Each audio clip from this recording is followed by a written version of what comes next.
खबर में हम बात करेंगे देश की सियासी हलचल की। दिल्ली में 16 विपक्षी दलों की बैठक हुई। इंडिया गठबंधन से जो लोग जुड़े हुए हैं उन्हीं की, और उनकी खास डिमांड है कि विशेष सत्र बुलाया जाना चाहिए। प्रधानमंत्री नरेंद्र मोदी को पत्र लिखने का एक मजमून तैयार किया गया है और ये कहना है कि सेना के शौर्य, और जब दुनिया में हम कह सकते हैं तो यहाँ क्यों नहीं। यह हलचल सीडीएस अनिल चौहान के उस बयान के बाद ज्यादा है जब कहा गया कि विमान गिरे ये महत्वपूर्ण नहीं है, लेकिन ये महत्वपूर्ण है कि गिरे कैसे। और उन्होंने ये भी खारिज किया कि पाकिस्तान ने कहा है कि 6 लड़ाकू विमान भारत के मार गिराए, उसे उन्होंने खारिज किया। खैर, सीडीएस के बयान के बाद से विपक्ष को लगता है कि अब जरूरी है, सरकार को ये कदम उठाना चाहिए। क्या सरकार बुला सकती है, बुलाना क्यों नहीं चाहती, तमाम पहलुओं को लेकर के हम चर्चा करेंगे। हमारे साथ आदित्य कांजी जुड़े हुए हैं, ओम सैनी साहब हैं, प्रमोद वशिष्ठ साहब हैं, सभी वरिष्ठ पत्रकार हैं। ओम जी, आपके पास में आना चाहूंगा मैं। कई बार इस तरह की स्थितियां बनती हैं, कारगिल का भी दौर देखा आपने, 71 भी देखा, आई थिंक 65 भी देखा होगा। अभी बड़ा ही महत्वपूर्ण ऑपरेशन सिंदूर रहा। ये एक तरह से यूं कहूं कि फ्रंट लाइन पे तो ऐसा ही लग रहा था कि युद्ध जैसे हालात हैं, लेकिन हमने एक ऑपरेशन का नाम दिया और उसका मकसद भी यही था कि जो आतंकी हैं उनके लॉन्च पैड्स जो हैं उन्हें ध्वस्त किया जाए। सरकार की भी मंशा यही थी, सीधा कहा भी गया कि वहां की आवाम, वहां की देश मिलिट्री, उस पर हमारा हमले का कोई मानस नहीं है, सिर्फ और सिर्फ पहलगांव का हमने बदला लिया है। तो अब लगता क्या है, इस पूरे उसमें 16 दलों ने इस मीटिंग में शिरकत की है और एजेंडा एक ही है कि विशेष सत्र बुलाया जाना चाहिए। देखिए योगेंद्र जी, जिस तरह का राजनीति का विभाजन है हमारे मुल्क में, एक तरफ एनडीए है, एक तरफ इंडिया है। दोनों की अपनी अपनी वो है। एनडीए इस वक्त सत्ता में है और इंडिया विपक्ष में बैठा हुआ है। विपक्ष में बैठ करके वो जिस तरह की बात करनी चाहिए वैसी कर रहा है, लेकिन पार्लियामेंट्री डेमोक्रेसी परंपराओं के साथ में चलती है। और परंपरा ये रही कि इस तरह का जब भी कोई मौका आए, देश को यूनाइट हो जाना चाहिए, एक स्वर के साथ में बोलना चाहिए, एक बात कहनी चाहिए जिससे कि हमारे उस पर किसी तरह का कोई विभाजन वाला सिलसिला ना बने। और वैसा ही देश में हुआ, जिससे पूरा विपक्ष और पूरा देश एकजुट होकर के खड़ा हो गया। वही हम चाहते भी थे, लेकिन साथ साथ में ये है कि जो परंपराएं रही हैं, चाहे वो सन 62 रहा हो, 65 रहा हो, 71 रहा हो, कारगिल रहा हो, तो उसमें संसद को आपको कॉन्फिडेंस में लेना चाहिए। और किस तरीके से कॉन्फिडेंस में लें, कितना उसको इतना ओपन करें कि वो बाहर के शत्रुओं को लाभ ना पहुंचाए, ये सब बैठ करके चर्चा करके काम कर लेना चाहिए। इसमें कोई संकट होता नहीं। और जिस तरीके से कयास लगाए जा रहे थे, अगर सीडीएस चौहान नहीं कहते तो ये बात समझ में ही नहीं आ रही थी कि ऐसा कैसे हुआ। जैसा पाकिस्तान दावा कर रहा है, दूसरे मुल्क दावा कर रहे हैं, तो सीडीएस ने कहा कि इससे कोई फर्क नहीं पड़ता कि कितने विमान गिरे या नहीं गिरे, लेकिन जो कुछ हमें हासिल करना था हमने हासिल कर लिया। गलती अगर थी, कोई कमजोरी थी तो 2 दिन में ठीक हो गई, उसका कर लिया। तो ये तो बड़ा बहादुरी का बयान है, ये कोई लुका छिपी का सिलसिला नहीं है ये। और जिस तरह की राजनीति है, अब जिस तरह का सैन्यकरण आजकल होने लगा है, तो उसमें कुछ छिप नहीं सकता है, सब कुछ सामने आ जाएगा। सैटेलाइट से वो देखते हैं सारा सब चीजें। हम नहीं बताया कि नो स्पोर्ट्स कौन से हमने ध्वस्त कर दिए, हमें कहीं कोई दिक्कत ही नहीं हुई। तो इसलिए मेरा ख्याल है कि संसद का सत्र कैसा हो, किस तरीके से चर्चा हो, लेकिन अपोजिशन को बिल्कुल उसमें कॉन्फिडेंस में लेना चाहिए। और जब अपोजिशन ने 8 जो गए हैं शिष्टमंडल, अब विभिन्न देशों के अंदर, वो एक ही स्वर में बोल रहे हैं, और जब वो आएंगे वो क्या अपना इंप्रेशन देते हैं कि क्या कुछ हो रहा है पूरी दुनिया में हमारे आतंकवाद के खिलाफ हमारे कहने के बाद में, वो भी हो जाएगा। और एक बेहतर रास्ता है, इसमें कहीं किसी की कोई शान में कमी नहीं होती। जो सत्ता में है उनकी शान में कमी नहीं होती, जो विपक्ष में बैठे हैं उनको लगता है कि हमें पूरी तरीके से कॉन्फिडेंस में लिया जा रहा है, तो अच्छी बात है। जी जी आदित्य जी, आपके पास में आना चाहूंगा मैं। इंडिया गठबंधन में अगर हम बात करें, उन्हीं के घटक दल है आम आदमी पार्टी। आम आदमी पार्टी की 2 जगह से एक जगह सरकार रहेगी, वो पंजाब में। लेकिन आम आदमी पार्टी विपक्ष की इस भूमिका में अपने आप को अलग रखा कि हमें मिलना है और सत्र की बात करेंगे तो हम अलग से करेंगे। क्या लगता है आपको कि ये कोई ऐसा मुद्दा नहीं है कि जिसकी वजह से कोई ताकत दिखाई जाए। अगर आम आदमी पार्टी को भी लगता था कि हमें सत्र बुलाना चाहिए, तो क्या वास्तव में साथ में आना चाहिए, या फिर आम आदमी पार्टी अभी भी कुछ अलग तरह का ही अपने एक रचना में करना चाहती है, जो एक उलझन भी हो सकती है उसकी? योगेंद्र जी, अगर इसका आप पॉलिटिकल पर्सपेक्टिव देखें, ये सारी की सारी जो डेवलपमेंट्स हो रही है, जी तो इसमें कोई संदेह नहीं है कि ये नेशनल सिक्योरिटी का मुद्दा है, जिसको लेके सब पार्टीज ये डिमांड रेज कर रही है। बट अगर हम आम आदमी पार्टी का शुरू से इनका पास देखें, जब से इंडिया ब्लॉक बना था 2023 में, तो अगर हम सीक्वेंस ऑफ इवेंट्स में एक एक करके जाएं, तो हम देखेंगे कि कहीं ना कहीं जहां भी मौका आया है, आम आदमी ने अपने आप को अलग प्रोजेक्ट करने की कोशिश की है। चाहे वो शुरू में साथ इनसे जुड़ के रहे हैं, चाहे अब तो इन्होंने, खैर इनके कुछ प्रवक्ता ने मेरे ख्याल से पहले अब डिक्लेयर कर ही दिया है कि ये बिहार इलेक्शंस में भी अलग जाएंगे, और क्लियर कट है कि ये साथ में तो मिलके नहीं रहेंगे। तो यहाँ अगर आप इस पार्टी के पॉइंट ऑफ व्यू से देखें, तो बात यह है कि अब इनके पास एक इमर्ज हो रहा है, वो है आइडेंटिटी क्राइसिस, बिकॉज इनके पास पंजाब के अलावा और कोई भी अब गवर्नमेंट नहीं रही है, दिल्ली से इनका बेस हट रहा है, तो अब अपनी आइडेंटिटी को सस्टेन करके कंसोलिडेट कैसे करें। अब उसमें सिर्फ आपके पास ऑप्शन यही बचती है कि वो अपने आप को अलग से स्टैंड आउट करे। अगर वो उसके साथ मर्ज करते हैं, तो इनकी जो विजिबिलिटी है वो उतनी नहीं रह जाएगी। तो इनके लिए अब वैसे भी जरूरी बन जाता है कि ये एक अलग से अपनी पहचान बनाने की कोशिश करें। और अभी हालांकि दिल्ली के इलेक्शन से पहले भी हमने देखा है कि चाहे केजरीवाल हों या इनके और प्रवक्ता हों, हमने हरियाणा इलेक्शंस में देखा है इन्होंने कैसे कांग्रेस को अफेक्ट किया है अपनी एक इंडिपेंडेंट कॉन्टेस्ट करने के अलावा। और दिल्ली में भी बेशक इनका सीट शेयरिंग रहा है, लेकिन हार्म कांग्रेस ने इनको किया है। तो इस हिसाब से हम इसको पॉलिटिकली पर्सपेक्टिव से देखें, तो ये अपनी एक वो एक तरफ से डिफरेंस भी नहीं दिखा रहे हैं। इनका मुद्दा जहां तक नेशनल सिक्योरिटी का है, नेशनल डिफेंस का है, उसको लेके ये अपना स्टैंड भी ऑलमोस्ट वही दिखा रहे हैं जो बाकी पार्टीज का है। लेकिन ये भी प्रोजेक्ट कर रहे हैं कि हम एक अपनी आइडेंटिटी बनाना चाह रहे हैं। तो ये क्लियर टर्म में देखा जाए तो आम आदमी पार्टी का कैरेक्टर भी यही रहा है शुरू से। और ऊपर से अब आई थिंक ये पॉलिटिकल कंपैरिजंस भी है, अब बिहार के इलेक्शंस आ रहे हैं, बिहार के इलेक्शंस में भी ये अपने आप को इंडिपेंडेंटली प्रोजेक्ट करना चाहेंगे, ताकि इनका वोट शेयर भी बढ़ सके और लॉन्ग टर्म में इनकी आइडेंटिटी समहाउ सस्टेन हो सके, और इनकी एक जो पहचान है वो भी रहे, और अपनी एक इंडिविजुअलिटी वो बनी रहे। तो इस पर्सपेक्टिव में ही देखा जाना चाहिए इसको। जी, तो अपनी एक रणनीति का एक हिस्सा कह सकते हैं इसे। बाकी मुझे नहीं लगता कि ये विशेष सत्र की जो डिमांड है, अगर सभी के हैं तो एक साथ आ सकते हैं। लेकिन आपने सही कहा कि पहली मर्तबा ऐसा नहीं है कि आम आदमी पार्टी ने अपने अलग एक पथ को चुना हो। हमेशा से इस तरह की स्थितियां बनती आई और पहले भी इस तरह की स्थिति रही है। यही एक बड़ी वजह है कि आम आदमी पार्टी चाहती तो है, मकसद एक ही है कि विशेष सत्र बुलाया जाना चाहिए, लेकिन वो किसी की लीडरशिप में नहीं। क्योंकि अब ये अगर बात लीडरशिप की करें, तो मुझे नहीं लगता है कि यहाँ कोई लीडरशिप का भी इशू था। प्रमोद वशिष्ठ साहब हमारे साथ दिल्ली से जुड़े हैं। प्रमोद जी, आम आदमी पार्टी ने अपने आप को अलग रखा है इससे, 16 दलों की जो भेंट हुई उसमें से। तो क्या माना, जैसे आदित्य जी ने भी कहा कि कोई नई बात नहीं है, वो अपनी एक अलग तरह की आइडेंटिटी चाहती है। बेशक 2 जगह से 1 जगह सरकार रह गई उनकी, लेकिन अभी भी वो उसी तरह से हैं कि हम अपने आप को कुछ अलग ही रखें। तो क्या उससे कुछ हासिल हो पाएगा, या फिर एक अवसर है इस वक्त इन लोगों को मिलकर के डिमांड करनी चाहिए? रविंद्र जी, दिल्ली चुनाव के बाद आम आदमी पार्टी और कांग्रेस के बीच में जो तनाव हुआ है वो बढ़ता जा रहा है, घटा नहीं है। इसमें कोई दो राय नहीं है, निश्चित रूप से। और जो ये मुद्दा था पाकिस्तान से जो विवाद हुआ भारत का, उस मुद्दे पर भी पंजाब में जो हुई स्थिति, उस पर भी मुख्यमंत्री केंद्र से संतुष्ट नजर नहीं आए। उन्होंने कई बार इसका विरोध भी पूरी तरह से जताया, निश्चित रूप से।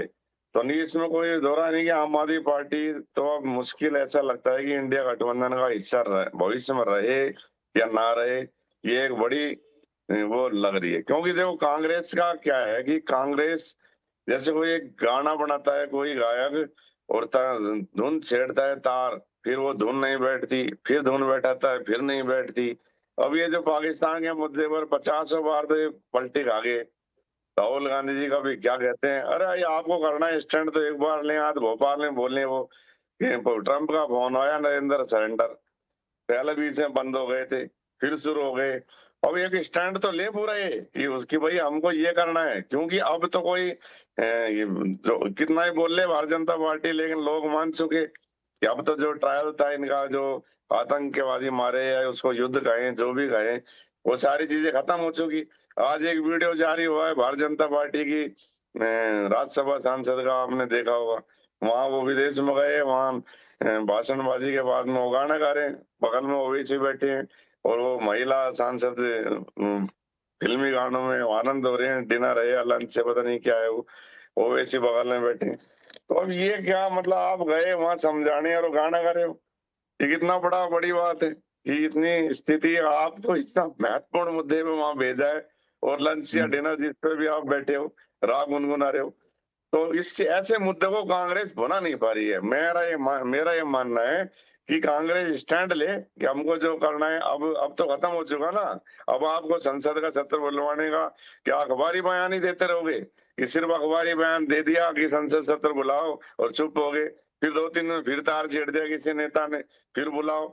आप खुद का विपक्ष की भूमिका ढंग से निभा पा रहे हो, इसमें कोई दोहरा ही नहीं। तो इसीलिए जो घटक दल है वो सोच रहे हैं इनमें दम तो है नहीं, इनमें दम है नहीं, अभी अपने सुर बजाओ। तो आम आदमी पार्टी का वही मुझे रोक लगता है, क्योंकि इनका एक स्टैंड तो रहता नहीं, कभी क्या। ये जब उसमें जाएंगे तो घटक दल भी थोड़ा सा साथ देंगे, क्योंकि उनको तो अब चुनाव लड़ना है। स्थिति अब आप देखो कितने गंभीर, 26 तक 15 राज्यों के चुनाव हो रहे हैं, और राष्ट्रपति उपराष्ट्रपति का भी चुनाव होना है। बहुत बड़ी मतलब देश में राजनीतिक उथल पुथल जो होने वाली है, तो कांग्रेस को एक बहुत बड़ा स्टैंड लेना पड़ेगा इसमें। अब वो खुद को संगठन में बिल्कुल आप सही कह रहे हैं कि खुद को संगठन में भी एक मजबूती दिखानी होगी। अभी सामने बड़ी चुनौतियां हैं, इलेक्शन भी हैं 2026 तक, 15 राज्यों में चुनाव, राष्ट्रपति उपराष्ट्रपति के इलेक्शन भी होंगे। तो वो एक बड़ी बात होगी अगर आप लीडरशिप उसी तरह से कर रहे हैं कि इंडिया गठबंधन अभी भी नाम रखना चाहते हैं और सबको साथ में लेकर के आना चाहते हैं। चलिए ओम जी का रुख करना चाहूंगा मैं।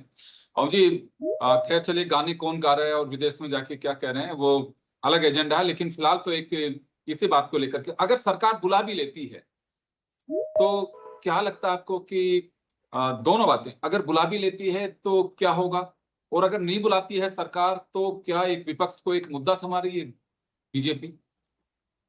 देखिए, बुलाने का सिलसिला ये होता है कि जो कुछ पार्लियामेंट में डिस्कस होगा, जो कुछ फैसले होंगे, तो पूरा इलेक्ट्रॉनिक और प्रिंट मीडिया और दुनिया के सारे इंस्टीट्यूशंस देखेंगे और वो चर्चा में रहेंगे, इससे पता लगे। हर पॉलिटिकल पार्टी, हर गठबंधन चाहता है कि अपनी उसकी महत्ता और उसका लक्ष्य बिल्कुल साफ साफ नजर आना चाहिए, वही दिखाना चाहते हैं। तो बात तो वैसे भी कह रहे हैं वो कि प्रधानमंत्री ने क्या कहा है, उसने क्या कहा है, सब तो बोल रहे हैं, इसमें कोई बात नहीं। लेकिन गठबंधन क्या कर रहा है, गठबंधन ज्यादा महत्वपूर्ण है, क्योंकि जो लोग ये समझते नहीं है कि फासिज्म और डेमोक्रेसी के जब तनाव होते हैं तो कैसे गठबंधन बनते हैं, कैसे, तो उनके लिए प्रॉब्लम हो सकती है। बाकी दुनिया के बहुत सारे उदाहरण हैं, दूसरे वर्ल्ड वॉर से लेकर अब तक कई बार ऐसा हो चुका है जिसमें गठबंधन बनते हैं, डेमोक्रेटिक फोर्सेस फिर वो अपना बात कहती है, और जो सत्ताधारी दल है उसको कहते हैं कि ये लोग डिक्टेटोरियल एटीट्यूड से काम कर रहे हैं। तो ये चीजें अगर परमिट करते हैं तो डिक्टेटोरियल कहाँ रहा, फिर तो आप डेमोक्रेटिक तरीके से बातचीत कर रहे हैं, सुन रहे हैं, समझ रहे हैं। मेरा ख्याल है कि हो जाने से लाभ रहेगा, नुकसान नहीं होगा। और ये जो एक साइकोफ्रेंसी पैदा हो गई है प्रधानमंत्री के आसपास में, उसको ब्रेक होगी, वो बहुत खतरनाक है। वो एक भारतीय जनता पार्टी के लिए जो एक अच्छी पार्टी बनी थी, जो डेमोक्रेटिक तरीके से आगे बढ़ रही थी, उसको ये साइकोफ्रेंसी ने बिल्कुल एक तरफा एकमुखी बना दिया। और यही वजह है कि सुब्रमण्यम स्वामी इस पर बोल रहे हैं, वो खुद बोल रहे हैं आज, वो कह रहे हैं कि ये सब क्या हो रहा है। तो उन्होंने प्रधानमंत्री के लिए क्या कुछ बोला है आपने सुना होगा, सोशल मीडिया पे तो बहुत है, मालूम नहीं ये जो इलेक्ट्रॉनिक मीडिया बड़ा वाला है इस पे है या नहीं, लेकिन ये सब बातें हो रही हैं, ऐसा नहीं, इतना सहज नहीं है, तो बहुत ज्यादा असर डाल रहा है और ये सत्ताधारी दल को बहुत तंग कर रहा है। और उस तंग से निकलने का एक ही तरीका है कि संसद का सत्र बुलाएं, बात करें, बताएं कैसे क्या क्या हुआ था, कैसे बचा जा सकता है, किसको कितनी बात की जा सकती है कि पहले नेताओं की बैठक में। सर, बीजेपी का यह कहना है कि अब तो विदेश की धरती पे जाकर के, और हमारे एक संयुक्त जो संसदीय दल है उसने बता दी कि सर, सांसदों का एक जो दल गया उसने बता दी, हिंदुस्तान में अभी भी पॉलिटिकल पार्टीज के समझ में नहीं आ रहा है, और जो हमारे एक्सटर्नल अफेयर्स मिनिस्ट्री के स्पोक्स पर्सन है उन्होंने तमाम चीजें बता दी, तो बाकी क्या रह गया? योगेंद्र जी, आपने ये पता नहीं कहाँ से सुना है, मिस्री की बात को तो किसी ने ठीक से समझा ही नहीं, एक्सप्लेन नहीं किया है। आज आपको पता कनिमोझी ने क्या अपने शिष्टमंडल के साथ में कहा? उनसे जी। सवाल किया प्रेस वालों ने, उधर जहां वो बोल रही थी कि आप में की तो आपकी एजुकेशन पॉलिसी क्या है, आपकी वो कनिमोझी से पूछ रही क्या हमारी एक एजुकेशन पॉलिसी, हमारी सारी पॉलिसी विविधता में एकता है। इस तरह के जवाब होते हैं जो दिए जाने चाहिए और जिनका मतलब होता है, जिसका इम्पैक्ट होता है। साइकोफ्रेंसी वाले जवाब होते नहीं, जैसे कि निशिकांत दुबे बोल रहे थे कि हम एक धर्मनिरपेक्ष राष्ट्र हैं और अंदर क्या कर रहे हैं, देश में क्या कर रहे हैं, देश में किस तरह की भाषा बोल रहे हैं। तो वो सब बड़ी अजीब अजीब बातें हैं जिनका कि संसद में ही निपटारा हो सकता है, संसद में ही बात हो सकती है और इससे कोई नुकसान नहीं है, क्योंकि हमारी डेमोक्रेसी अपने आप में पांव जमा चुकी है और जब जब इसके अंदर कहीं पर कोई रुकावट आती है तो लोग अपने आप ठीक कर लेते हैं। और वही मैं कह रहा हूँ कि भारतीय जनता पार्टी जितनी डेमोक्रेटिक पार्टी जो कांग्रेस के अहंकार के खिलाफ पैदा हुई थी, वो आज मुझे एक मुखी नजर आ रही है। उसमें जो बहुत सारे स्वर थे, जिसमें अटल जी थे, आडवाणी थे, सिकंदर बख्श थे, श्रीमती सिंधिया थी, ये सब लोग थे जो बोलते थे। अब कोई बोलता ही नहीं है। जो कहा वो साथ में से चल रहे हैं गार्ड्स की तरह से, तो लगता है कि तो बोलने वाला सिलसिला सिर्फ बड़ा दिखावा है। कुल मिलाकर के माना ये जा रहना सकता है कि सत्ता पक्ष से अगर बुलाता भी है तो कोई ऐसी बात नहीं है कि जिसमें कहीं कुछ ऐसी स्थिति हो कि क्या हो जाएगा, बुला सकता है सत्ता पक्ष चाहे तो, और अगर नहीं बुलाए तो क्या हो? नहीं बुलाए तो नाराजगी होगी, लोगों के बीच में जा जाके बोलेंगे। बिहार का इलेक्शन सामने है वहाँ, गले जी, तो बोलेंगे सब, बिल्कुल। कहेंगे तो आपको लगता है dictatorship हो रहा है। कि अगर सरकार विशेष सत्र नहीं भी बुलाती है तो कोई बहुत समझदारी की बात नहीं होगी, इससे बेहतर है कि बुलाना चाहिए। और अगर, क्योंकि हाँ, सेना के खिलाफ वहां कोई बोलेगा नहीं, सेना ने काम भी किया है, सेना हमारी रेस्पेक्टेबल एक विंग है जो हमारे पूरे बॉर्डर सिक्योरिटी से लेकर के और पूरे सुरक्षा तंत्र को देख रहा है, और ये ऑपरेशन को अंजाम भी उन्होंने ही दिया है। तो बिल्कुल। यहाँ आपका मानना है कि सत्र बुलाया जाना चाहिए। चलिए, मैं आदित्य कांत जी का रुख करना चाहूंगा। सर, क्या लगता है आपको, चर्चाएं क्या है कि अगर बुलाती है सरकार, या सरकार को अब से पहले ही ये कदम उठा लेना चाहिए था? देखिए, पहले उठाने का तो मामला आई थिंक कुछ जगह से क्लैरिफाई भी हुआ है कि उस टाइम जो हमारी प्रायोरिटी थी वो था एक कंसेंसस अपने फेवर में बिल्डअप करने का। और उसमें जहां तक जो गवर्नमेंट का डिसीजन था ये ऑल पार्टी डेलीगेशन भेजने का, वो बहुत ही राइटली टाइम्ड था और उस टाइम प्रायोरिटी भी यही होनी चाहिए थी जो हुई। हालांकि उसमें भी अलग अलग पार्टीज की अलग अलग तरफ से पॉलिटिक्स के एलिगेशन लगे और इंटरनल क्लेम भी किए उन्होंने, जैसे शशि थरूर जी का इशू हुआ और भी जो नाम दिए गए थे वो शामिल नहीं हुए। बट उस टाइम आई थिंक ये मैसेज बड़ा स्ट्रांग गया था कि उस टाइम जो सबसे ज्यादा जरूरी था वो ये था कि एक unified message across the world जाए कि हम सब लोग यूनाइटेड हैं। शायद उस टाइम पार्लियामेंट अगर सेशन हो जाता तो शायद बहुत सारे इश्यूज आ जाते और जो अटेंशन है, जो मेन फोकस है, शायद उससे मुद्दे से भटक जाते इश्यूज। तो उस वक्त तो ठीक था, बट उसके बाद बहुत सारे इंपॉर्टेंट क्वेश्चन रेज किए हुए भी हैं। और जहां तक सीडीएस का सवाल है, उनकी स्टेटमेंट का है, तो मुझे ये लगता है कि अगर वो स्टेटमेंट थोड़ा जल्दी आ जाती तो वो शायद ज्यादा बेहतर रहता। तरह तरह की जो स्पेकुलेशंस हैं वो नहीं रेज होती और इसमें कोई हार्म भी नहीं होता। जैसे आपने भी कहा है कि कोई नुकसान नहीं था, ओम जी भी कह रहे थे। तो उसमें इतना देर से वो स्टेटमेंट आई और कहीं बाहर उन्होंने दी, साइडलाइंस पे दी, वो अपनी ही कंट्री में जल्दी आ जाती तो शायद जो स्पेकुलेशंस हैं, जिस तरह तरह के क्वेश्चंस रेज किए जाते हैं, तो वो इतने शायद नहीं इतना होता। ज्यादा इशू ना बनता। तो अभी मुझे लगता है कि इन्हें बुला लेना चाहिए। और बिकॉज बाहर जो डेलीगेशंस गए उनसे भी तरह तरह के सवाल पूछे गए हैं, उन्होंने भी जवाब दिए हैं तो कुछ वो भी अपना क्वेश्चंस पे। एक्सपीरियंस सबके सामने शेयर कर सकते हैं पार्लियामेंट में। बिल्कुल बिल्कुल कर सकते हैं और हमने देखा है कि वहां भी कई अनकंफर्टेबल क्वेश्चंस रेज हुए थे। तो जहां तक उन चीजों का सवाल है तो within the limits I think हर चीज पे डिस्कशन अब होनी चाहिए। और इसमें कोई दो राय नहीं है कि ऑपरेशन सिंदूर में हमारी जो पार्टी की बात नहीं, हम जो डिफेंस की बात करते हैं, उनकी परफॉर्मेंस बहुत अच्छी रही है। बट सीज फायर को लेके अलग अलग क्वेश्चंस रेज हुए हैं, टाइमिंग को लेके क्वेश्चन रेज हुए हैं, तो अब इन मुद्दों को आई थिंक बजाय इसके कि जैसे ओम जी ने कहा कि बिहार इलेक्शंस के टाइम में अलग अलग पार्टीज रेज करें, उनको सेट टू रेस्ट करने का ये होगा कि पार्लियामेंट सेशन बुला लिया जाए। हालांकि मुझे इसको लेके बहुत लगता नहीं है, बिकॉज मॉनसून सेशन भी आ ही जाएगा जल्दी और उसमें ज्यादा गैप नहीं है, और सरकार के जो रिप्रेजेंटेटिव हैं, स्पोक्स पर्सन है, बार बार वो यही कह रहे हैं कि बहुत ज्यादा टाइम नहीं है। तो एक पॉसिबिलिटी है कि शायद वो इसको ना बुलाना चाहें, तो अभी हमें देखना पड़ेगा। बट इसमें कोई दो राय नहीं है, हमारा जो डेमोक्रेटिक सेटअप है, सवाल जो उठते हैं उनका चाहे लिमिटेड ढंग से ही जवाब तो जरूर दिया जाना चाहिए, और लोगों के मन में जो संशय है उनको भी क्लैरिफाई किया जाना चाहिए। तो मुझे लगता है ये गवर्नमेंट इस पे करेगी। जी प्रमोद जी। जी, क्या लग रहा है आपको कि बुलाया जाना चाहिए, या फिर अगर विपक्ष की मांग है तो नहीं बुलाएंगे हम, ऐसा कुछ है? तो विनोद जी, पहले सरकार ये इस बात को क्लियर करेगी, जो बार बार ये जब बड़े लीडर्स राजनाथ सिंह जी हो या कोई हो, ये कह रहे हैं कि अभी तो हमने ट्रेलर दिखाया था, फिल्म अभी बाकी है, अभी हमने हमारा समाप्त नहीं हुआ है, अभी हमारी सीमा पर फौज तैनात है, हमारे हथियार तैनात है, और अभी हमने किसी चीज को हटाया नहीं है। अभी जी। हमने 12 ठिकाने और आतंकियों के जो चुन रखे हैं उनको हमको और खत्म करना है। तो पहले ये चीज स्पष्ट, अब बार बार जैसे मॉक ड्रिल होती है तो लोग समझ जाते हैं कि उस दिन भी मॉक ड्रिल थी, रात को हमला हो गया, कि हमला तो वही नहीं हो रहा।